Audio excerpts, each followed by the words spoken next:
Hello everyone, क्या आपके business में मल्टीपल कैश काउंटर्स हैं और हर ऑपरेटर अलग अलग कैश का लेन देन करता है?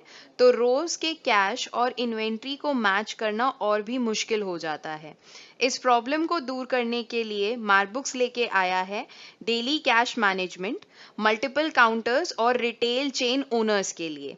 ये फीचर अब हर ऑपरेटर को देता है अपनी ट्रांजैक्शन की पूरी जिम्मेदारी, अलग अलग काउंटर पर अलग अलग एंट्री, लेकिन पूरा कंट्रोल एक जगह। शिफ्ट खत्म होते ही ऑपरेटर बना सकता है अपना डे क्लोजिंग रिपोर्ट, कितना कैश आया, कितना खर्च हुआ, कितना जमा किया गया और इन्वेंट्री का क्या काउंट है या बैलेंस है। सब कुछ होगा एक ही जगह रिकॉर्ड, जिससे ना होगी कोई कंफ्यूजन, ना होगी कोई मिसमैच।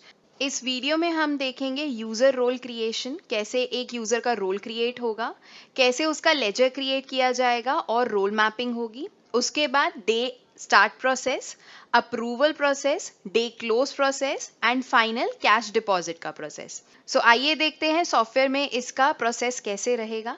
इसके लिए सबसे पहले हम क्लिक करेंगे सेटिंग्स पर, मिलेगा यूजर एक्सेस एंड प्रिविलेजेस का। सामने दिए गए कॉन्फ़िगर बटन पर क्लिक करेंगे। सबसे पहले हम जाएंगे रोल्स पर। यहाँ पर हम अपने प्री डिफाइंड रोल का क्लोन क्रिएट करेंगे। फॉर एग्जाम्पल अभी मैं यहाँ पर क्रिएट कर रही हूँ ऑपरेटर का क्लोन। जिस भी रोल को आप बना रहे हैं उसका एक नाम डिफाइन करेंगे। फॉर एग्जाम्पल अभी हम कैशियर 3 के नाम से ये रोल डिफाइन कर रहे हैं। डेली कैश बुक में आएंगे।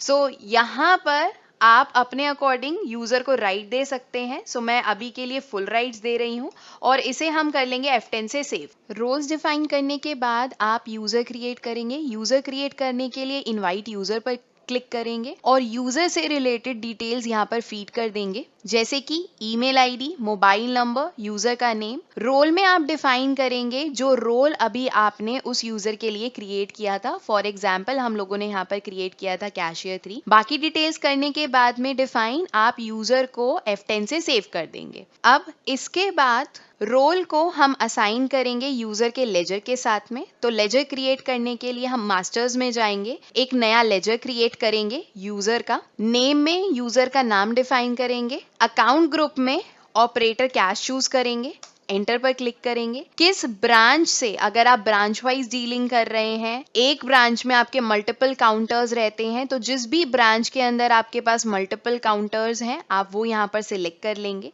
लेट्स से मैंने यहाँ पर सिलेक्ट कर लिया ग्रोसरी स्टोर ब्रांच। अब कौन से यूजर को आपको वो पावर देनी है, तो यहाँ पर मेरा जो यूजर है वो दीपा नाम से हमने क्रिएट किया था, हमें उसको कैशियर 3 की पावर्स अलॉट करनी है, तो हम यहाँ से वो यूजर सिलेक्ट करेंगे। एक चीज ध्यान रखेंगे, एक यूजर को आप एक ही रोल असाइन कर सकते हैं। तो अगर आप कोई दूसरा यहाँ पर लेजर क्रिएट करेंगे और उसको रोल असाइन जब करेंगे तो यूजर मैपिंग में दीपा का नाम फिर से रिपीट नहीं होगा। पार्टी को सेव करने के लिए F10 पर क्लिक करेंगे। सो कुछ इस तरीके से हमारा जो रिकॉर्ड है वो सेव हो जाएगा।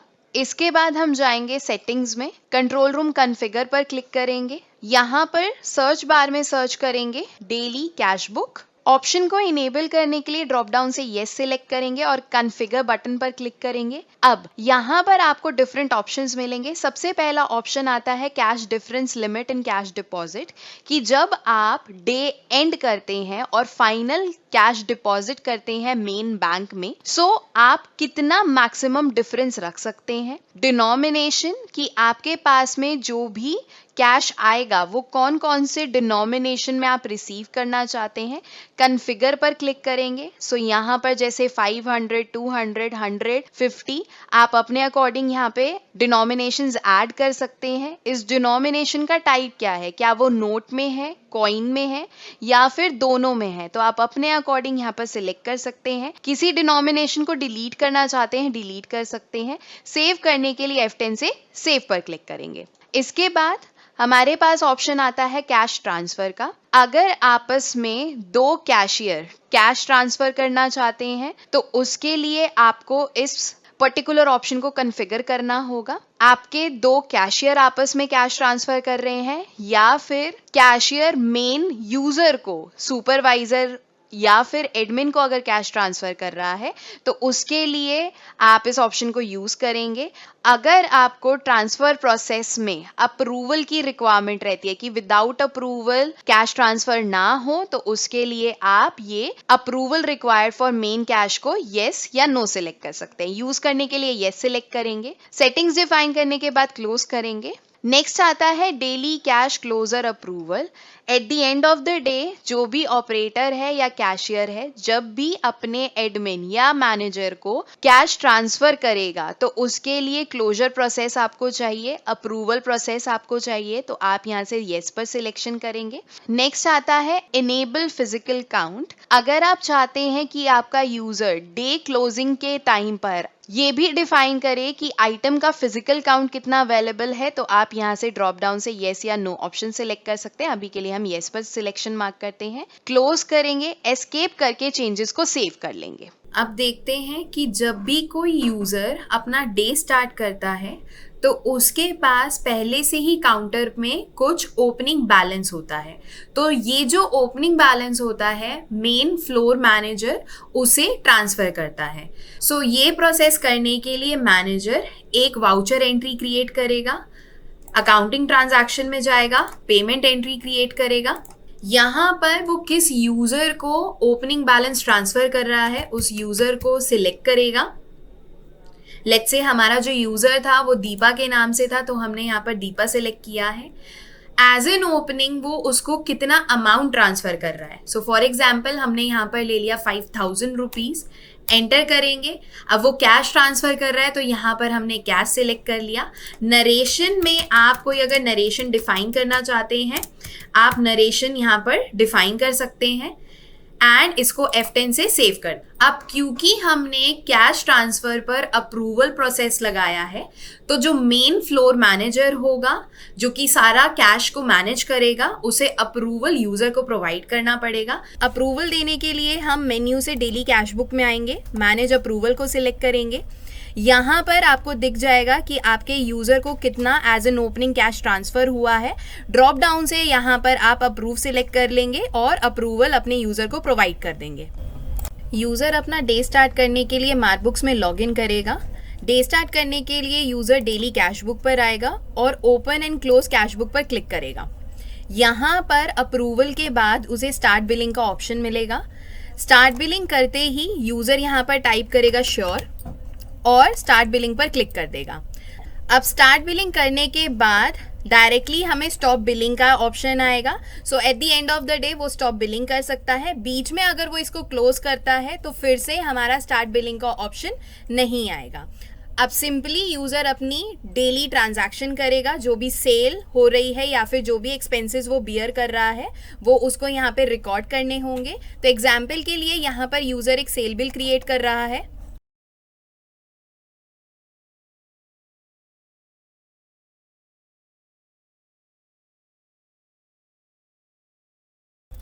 F10 से बिल को सेव कर देगा। बिल सेव करते टाइम यूज़र के पास में सेटलमेंट मोड के ऑप्शन आएंगे कि जिससे भी उसको पैसा रिसीव हो रहा है। तो यहाँ पर कैशियर अगर कैश रिसीव कर रहा है तो वो सेटलमेंट मोड में अपने कैशियर का लेजर सेलेक्ट करेगा, अमाउंट डिफाइन करेगा जो भी उसको यहाँ पर रिसीव हो रही है कैश टेंडर में, और नीचे आपको सॉफ्टवेयर रिटर्न अमाउंट शो कर देगा। F10 से इसको सेव कर लेगा। इसी तरीके से जितने भी ट्रांजैक्शंस होंगे पूरे दिन में एक यूजर रिकॉर्ड करेगा। अब eight the end of the day अगर उसे कैश ट्रांसफर करना है तो कैश ट्रांसफर करने के लिए यूजर फिर से मेन्यू में जाएगा, डेली कैश बुक पर क्लिक करेगा, कैश ट्रांसफर करने के लिए कैश ट्रांसफर पर क्लिक करेगा। अब लेट्स से यहाँ पर यूजर का करंट बैलेंस आ रहा है 6371। सो जो ओपनिंग अमाउंट था 5000 का प्लस जो बिलिंग अमाउंट है ये उसका टोटल आ रहा है। अगर user in between of the day अपने काउंटर से कोई कैश ट्रांसफर करता है तो वो यहाँ से उस अमाउंट को मेंशन करेगा और ट्रांसफर कर देगा। Let's say in between the day user 3200 transfer कर रहा है। कौन से यूजर को वो ट्रांसफर कर रहा है? सो लेट्स से हमने यहाँ पर सिलेक्ट कर लिया अपना मेन यूजर। मेन यूजर को सिलेक्ट करने के बाद हम सबमिट पर क्लिक करेंगे। अब ये फिर से अप्रूवल के लिए चला जाएगा मेन यूजर के पास में। सो मेन यूजर इसको अप्रूव करेगा। सो यहाँ पर मेन यूज़र के पास में अप्रूवल विंडो में ये ट्रांजैक्शन आ गई है। अप्रूव करने के लिए वो ड्रॉप डाउन को सिलेक्ट करेगा और यहाँ से अप्रूव कर देगा। जो भी रिमार्क एंटर करना चाहता है रिमार्क मेंशन करेगा और ओके पर क्लिक कर देगा। सो कुछ इस तरीके से अगर आपका एक user in between the day cash transfer करता है तो उसको इस तरीके से अप्रूव किया जाएगा। अब लेट्स से पूरे दिन की ट्रांजैक्शन के बाद में यूज़र अपना डे क्लोज करना चाहता है, तो डे क्लोज करने के लिए मेन्यू से डेली कैश बुक पर आएगा, यहाँ पर open and close cash day पर क्लिक करेगा। अब यहाँ पर उसको मिलेगा ऑप्शन स्टॉप बिलिंग का। बिलिंग स्टॉप करने के लिए वो स्टॉप बिलिंग पर क्लिक करेगा। अब सबसे पहले यहाँ पर उसको दिख जाएगा कि उसका आज के दिन में कितना सेल हुआ है, कैश सेल कितना था, यूपीआई सेल कितना था, कितना उसने अमाउंट अप्रूव किया है या जो भी उसका अमाउंट है वो पेंडिंग है अप्रूवल के लिए, तो सारी डिटेल्स यहाँ पर शो हो जाएंगी। टोटल कैश कितना है। एक चीज यूजर ध्यान रखेगा, अगर उसने कोई भी अमाउंट ट्रांसफर किया है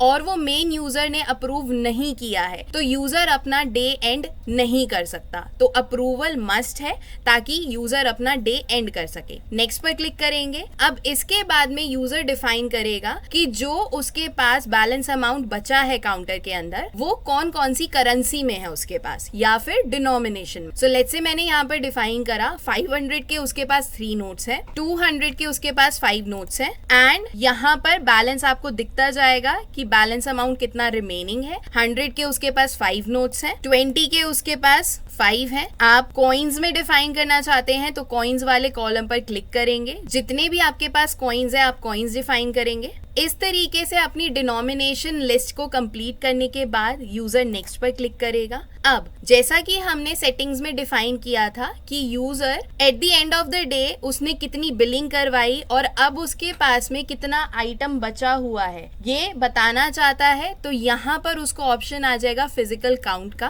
करंट स्टॉक आपको सॉफ्टवेयर से यहाँ पे पिक कर रहा है, फिजिकली कितना अवेलेबल है अगर आप मैनुअली यहाँ पर लिखना चाहते हैं यूजर वो डिफाइन कर सकता है। नेक्स्ट पर क्लिक करेगा। नेक्स्ट पर क्लिक करने के बाद में यहाँ पर आपको अवेलेबल होगी कैश ट्रांसफ़र की विंडो। आप यहाँ पर देख पाएंगे कि इस यूज़र को ओपनिंग कैश कितना मिला था, इसने सेल कितनी की करी है और इसके पास में अभी नेट कैश कितना बचा हुआ है। कैश ट्रांसफ़र करने के लिए चेक बॉक्स पर क्लिक करेंगे। जो भी हमारा नेट कैश है वो यहाँ पर अवेलेबल हो जाएगा। अब यहाँ से यूज़र सिलेक्ट कर लेगा कि उसे जो ये कैश है किसे ट्रांसफ़र करना है, तो हम यहाँ पर मेन यूज़र को हैंड ओवर करेंगे। हमने यहाँ से मेन यूज़र सिलेक्ट किया और सबमिट पर क्लिक किया।